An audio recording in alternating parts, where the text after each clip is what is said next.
En este tiempo de conversatorios online, necesita hacer algo presencial, algo ya retro, vintage. Así que, aquí igual vamos a registrarlo porque, bueno, ahí les vamos a explicar por qué. Así que,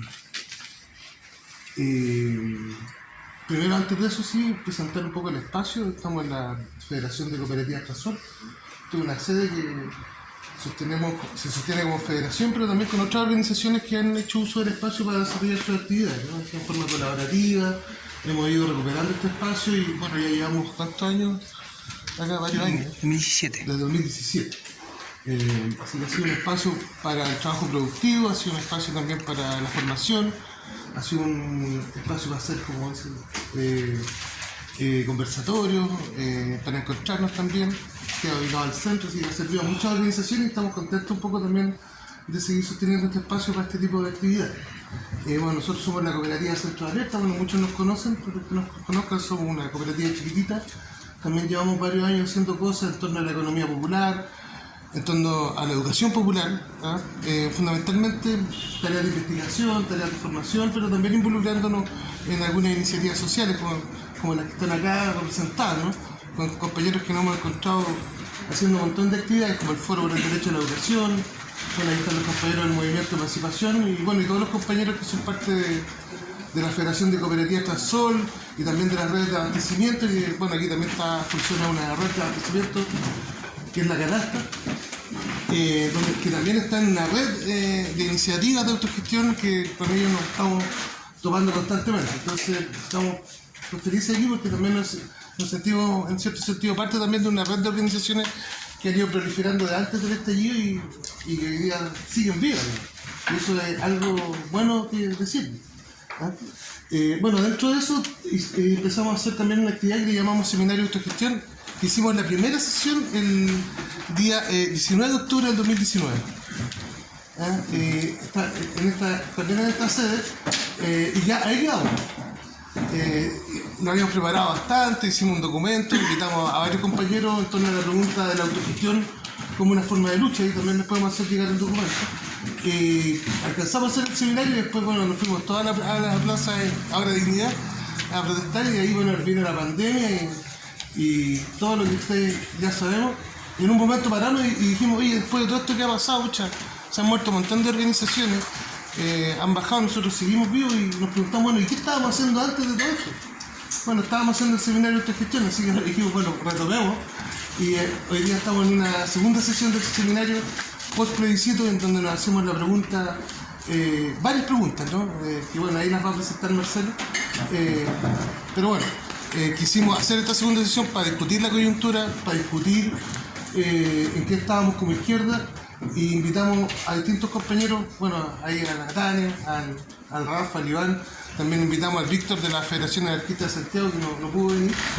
Y queríamos decir que lo invitamos a ellos porque queríamos, como lo dice el seminario, que es un proceso de reflexión, de acción sobre la autogestión, sobre cómo podemos luchar hoy en día, creemos que con ellos también podemos reflexionar esto, ¿no?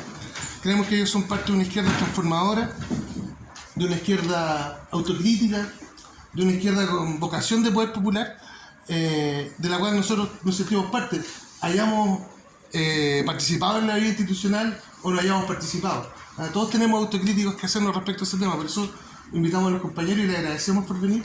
Y bueno, dejamos la palabra a Marcelo, que va a moderar este espacio. Gracias, Pai.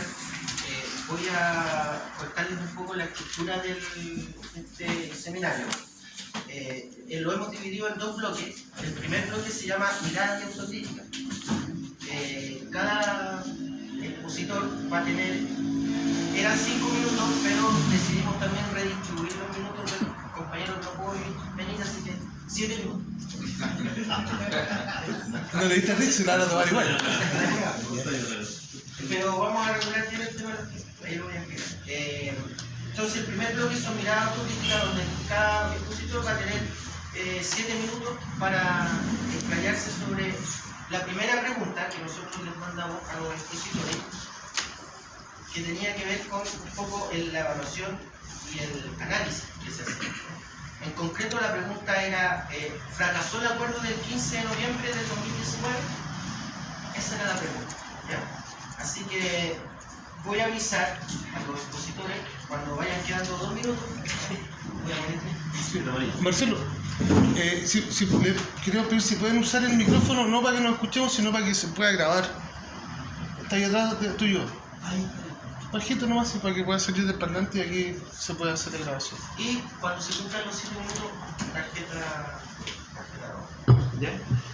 Así que no sé si alguien quiere comenzar con la primera pregunta. ¿Ya, Iván? Así que la primera pregunta: ¿fracasó el acuerdo del 15 de noviembre, Iván? 7 minutos. De primero 30 segundos para presentarme. Yo soy Iván Carrasco, yo soy parte de... No te lo voy a presentar, no sé. Por favor, breve. No, pues yo me presento solo, prefiero presentarme solo. ¿Para qué confío? Bueno, yo soy parte del Partido Igualdad, soy parte del equipo de relaciones políticas del Partido Igualdad, un partido que se formó ya hace entre 10 y 12 años, de una conjunción de una serie de movimientos sociales, básicamente pobladores. En ese tiempo estábamos articulando una Federación Nacional de Pobladores, allegados, deudores, y salió la idea del partido y se formó un partido que en su inicio, digamos, tuvo un carácter de lucha, anticapitalista, plebeyo, desde abajo del pueblo, y hemos recorrido este proceso ya varios intentos, ¿no es cierto?, de unidad, de articulación en distintos momentos.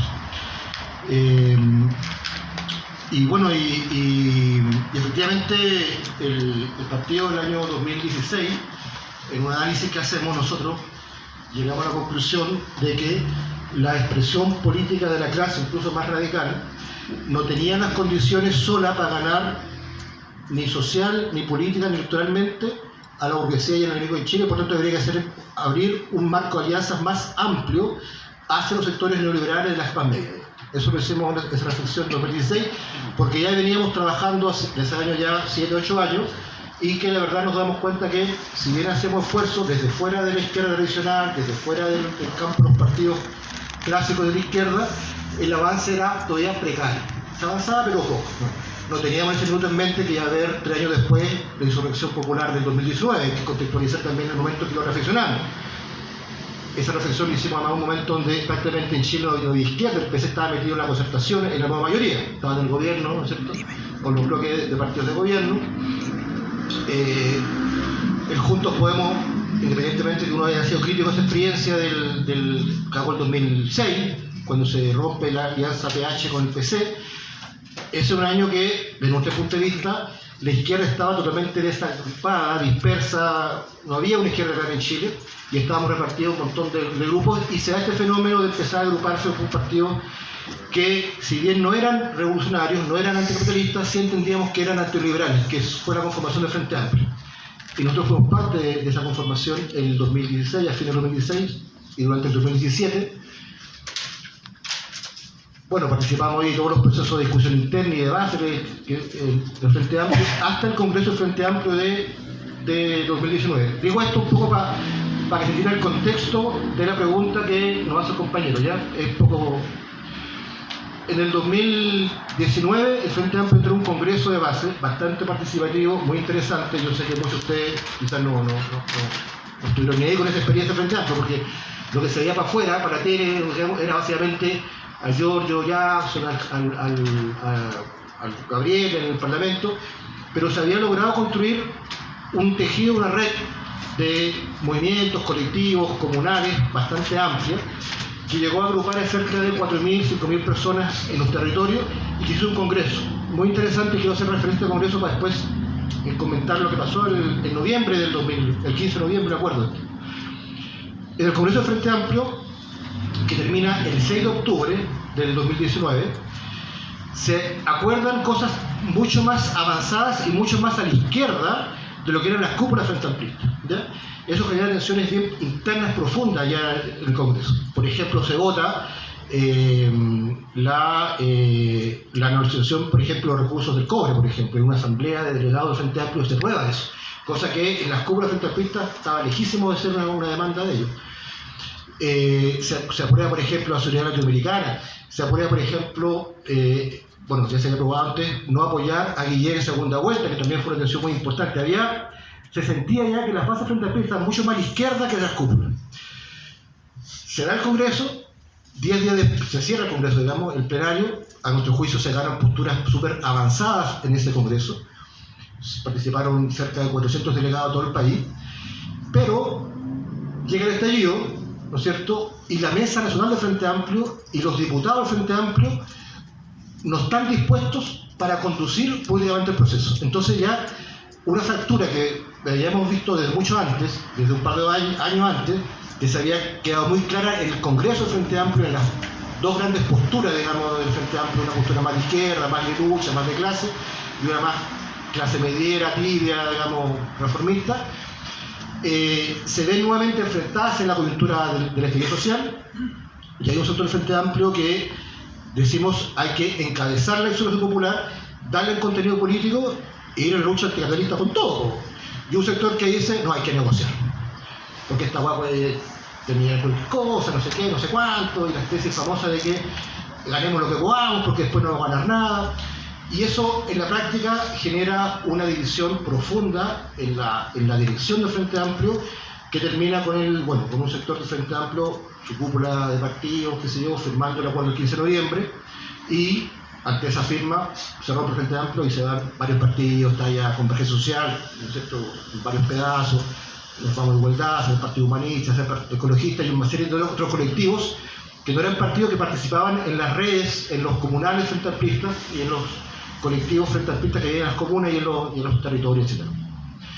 Yo diría que el 60-70% de la base frente amplista que hacía trabajo de base se va del Frente Amplio y quedan los partidos, bueno, que con muy poca expresión en la clase, con muy poca expresión en los sectores populares, y más bien clase medieros, por decirlo de alguna manera. Bueno.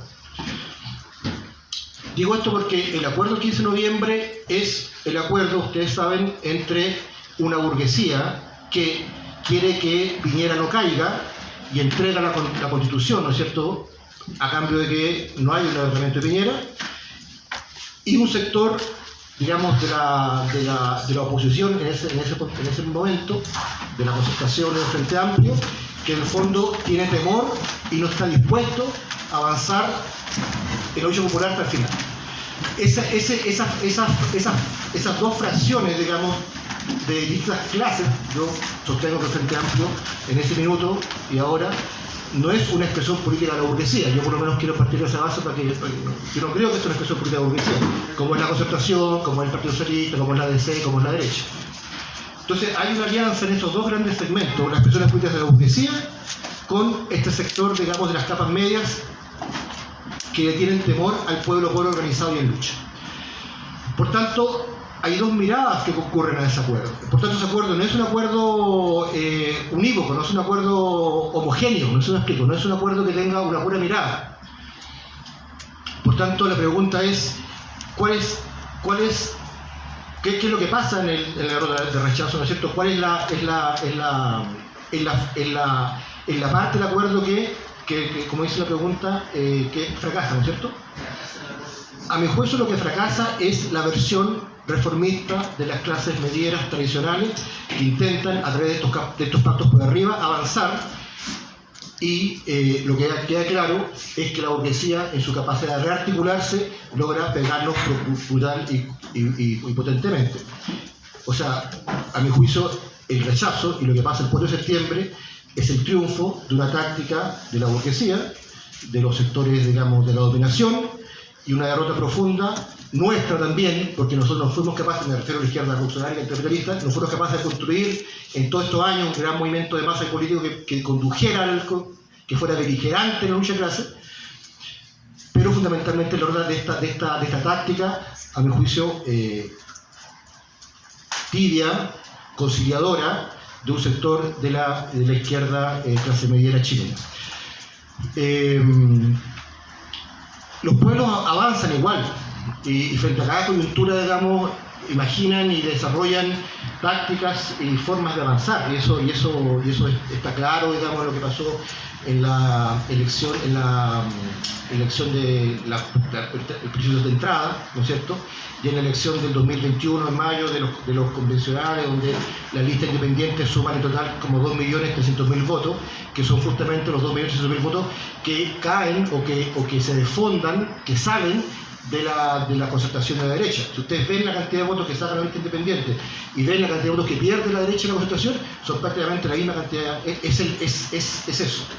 Son votaciones. Entonces, en el periodo de octubre del 2019 del estallido social, y esto han pasado una serie de coyunturas políticas que no hay que un poco dejar de pasar de mencionar y analizar, en donde los pueblos de alguna forma buscan avanzar y buscan intentar y articular, digamos, fuerza y seguir avanzando en la lucha.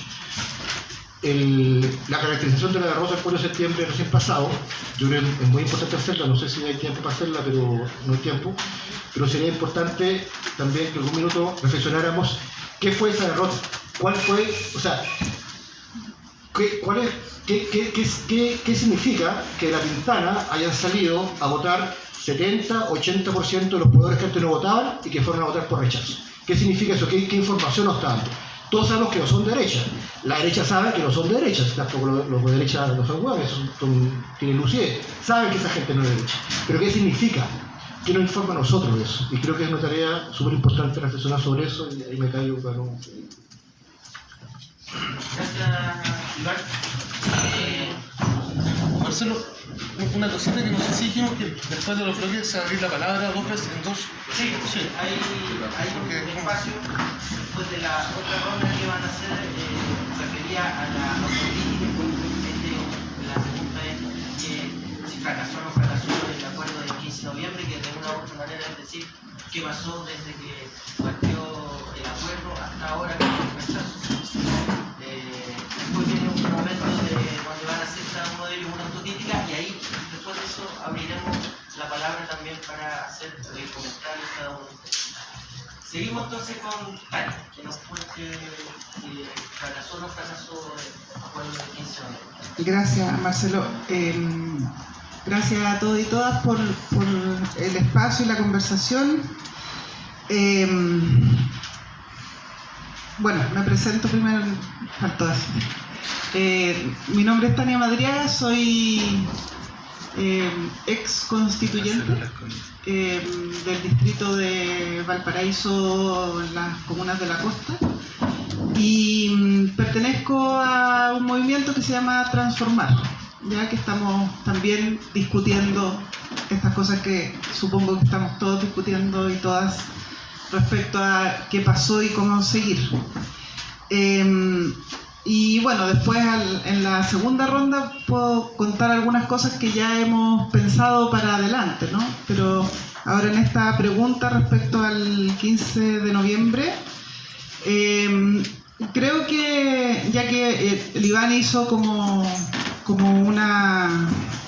un repaso de lo anterior,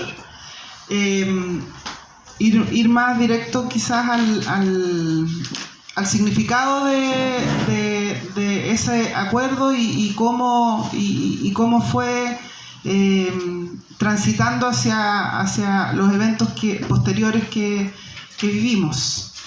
Yo creo que lo que podríamos como resaltar respecto a ese acuerdo tiene que ver con una caracterización de la movilización y la revuelta. Quizás eso sería bueno que pudiéramos tener alguna claridad de cómo estamos mirando, cómo evaluamos ese momento que fue en definitiva el que llevó al acuerdo, porque ese acuerdo no existía ni hubiera existido sin el levantamiento popular.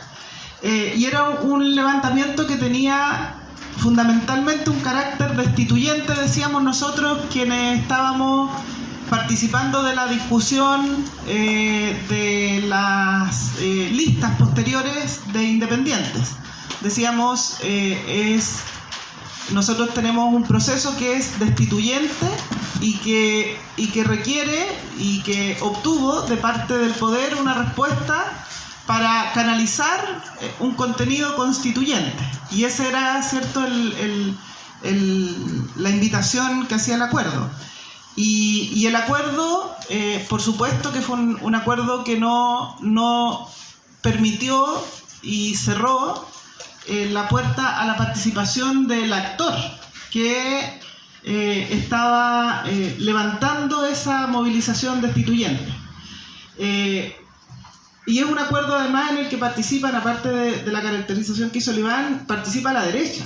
O sea, es un actor donde participa la élite, es un acuerdo de la élite para canalizar institucionalmente el proceso político del país. Y efectivamente las listas de constituyentes, de independientes, son una anomalía para esa élite. Son un ruido para ese acuerdo. Y fuimos durante la convención una molestia para los partidos, para los acuerdos, para la forma de trabajo, el lenguaje, las prácticas, las historias que llegaron a ese lugar que era la convención. Y lo que yo creo que es importante preguntarse es si el momento destituyente terminó. Yo creo que el resultado del plebiscito demuestra que el momento destituyente no ha terminado. Pero no está superado tampoco por el resultado del plebiscito. No es que había un momento destituyente, lo ordenaron, el plebiscito dio un resultado y por lo tanto se acabó el momento destituyente. No es así. Yo creo que el resultado del plebiscito también se explica por esa fuerza destituyente que tampoco vio en la convención ni en el texto, por muchas razones, una canalización de esa necesidad de destitución de una élite que viene configurando una forma de hacer política y de hacer sociedad, de hacer la vida para todos y todas. Creo que las limitaciones del proceso de la convención, sin embargo, también respecto a esa posibilidad que tuvo el mundo independiente de entrar a esa discusión, también tuvo oportunidades. Y nosotros, los y las constituyentes, pudimos sentir ahí dentro la fragilidad de nuestro campo, porque no teníamos un proyecto, una propuesta común. Eran luchas que recién ahí se fueron a escuchar unas con otras. Rápidamente, por suerte, tuvimos la decisión de intentar aunar esa capacidad que teníamos dentro de la convención, pero obviamente no fue suficiente. Perdimos muchas votaciones, muchas propuestas, pero a pesar de eso también avanzamos en muchas cuestiones, y por eso salimos de la convención diciendo que había que aprobar este texto, porque los avances que se habían producido eran avances que facilitaban la continuidad de un proceso destituyente y la posibilidad de una propuesta constituyente desde los pueblos. Así lo leímos y por eso hicimos el llamado que hicimos. Esa capacidad, ese camino recorrido, yo creo que no hay que darlo por perdido. Yo creo que para la élite el 15N fue una estrategia que le dio resultados medianos. Para los pueblos significó una desmovilización y significó también una pérdida de capacidad de empujar a través del levantamiento popular ese proceso que se venía dando. Y estructuralmente la élite mantiene en su poder la capacidad de dominio y hegemonía, y yo creo que ese es nuestro problema central. ¿Cuál es la capacidad que tenemos nosotros, los luchadores, las luchadoras, las organizaciones, todo aquel activo que ha estado enfrentando a esa élite, que ha estado enfrentando al neoliberalismo, que ha levantado demandas y prácticas de avanzar hacia una confrontación más clara y que permita una lectura masificada de los pasos que queremos dar. Para mí el 50% de aquellas personas que fueron forzadas a votar y votaron rechazo son un llamado de atención para nosotros y nosotras. Eso yo creo que es por lo menos para nosotros la conclusión central de la estrategia que la élite ha seguido y que logra dar vuelta al escenario en contra de nosotros mismos en un proceso que tenemos que seguir andando y profundizando. Gracias. Gracias Tania. Y Rafael, fracasó el acuerdo del 15 de Ya, si no alcanzo a decir todo lo que tengo que decir, bueno, que va a quedar pendiente, ¿no? Pero no pretendo cerrar, así que roja no te digo. No tengo nada, estoy muy bastante agitado. Así, miren, primero la idea es que la respuesta telegráfica sí sería que el acuerdo no fracasó en términos tácticos y sí fracasó en términos de estrategia. Voy a tratar de explicar. La posición que levanta el RPS, y ahí no sé cuánto del RPS voy a representar y cuánto del análisis personal, tiene que ver con considerar que el acuerdo efectivamente es una maniobra de las clases dominantes por la alianza del Frente Amplio, posteriormente del PC, y toda la izquierda en realidad de las organizaciones gremiales clásicas que confían en la institucionalidad, que hace rato en realidad que han estado durante, no sé, 30 años intentando dentro de los márgenes de las formas políticas e institucionales avanzar en la construcción del pueblo, o la construcción del pueblo como sujeto. Y la perspectiva que tienen las organizaciones que participan del RPS es precisamente que es un camino inconducente, un camino que no lleva a ninguna parte salvo entregar la iniciativa, hacer vulnerable a las organizaciones populares y en fin, seguir el derrotero de la CUT, de la NEF, seguir el derrotero de los propios partidos de la ex izquierda, Partido Socialista, el mismo Humanista, en fin, digamos, que finalmente terminan plegándose en una lógica de realismo a las posibilidades que el sistema le otorga. Por lo tanto, el fracaso de la CUT, el fracaso de la NEF, o inducir políticos puede ser en un momento determinado, no es sino expresión de eso. Por lo tanto, desde el punto de vista, se agrupan en el RPS todos aquellos que consideran que ese acuerdo es efectivamente una maniobra de la clase dominante para disipar, cooptar y reprimir esa potencia que dio el pueblo el 15. El 15 en realidad, el 19 o 18 de octubre, cuando se genera esta gran hecatombe a nivel del país, bueno, hay tres cosas que hemos dicho. Digamos. Primero, se configura el pueblo como una nueva categoría política, o sujeto político, digamos, en ciernes, como potencia. Hasta ahí hablábamos de la gente, seguíamos hablando de la clase obrera, o inclusive la izquierda más intelectual hablaba del ciudadano, el ciudadanismo, digamos, como categoría que expresaba. Sin embargo, acá lo que hay es simplemente una gran masa variopinta, jóvenes, viejos, pobres, clase media, en fin, algunos sectores más de mayores ingresos, en fin, que estallan en esto y se configuran como una fuerza en potencia. En segundo lugar, este sujeto en potencia abre un espacio distinto, que es el espacio que ya había anunciado que se dio la ACES en su momento determinado, que es la acción directa en las calles, digamos. Es decir, se desplaza la lucha política desde los pasillos del Parlamento y los ministerios, o las oficinas de los partidos, precisamente a la calle. Y finalmente esa calle también se organiza en una forma ad hoc de deliberación, que son, no sé, las asambleas territoriales, los colectivos que se generan en diferentes lugares del país, incluyendo la propia Plaza Guinea, digamos. Y tercero, que se empieza a balbucear o a plantear un conjunto de malestares que se empiezan a codificar en algo así como un gran ego del pueblo.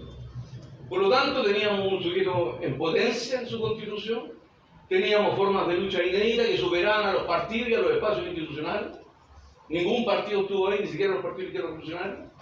Y en tercer lugar, esbozaba un programa de demandas.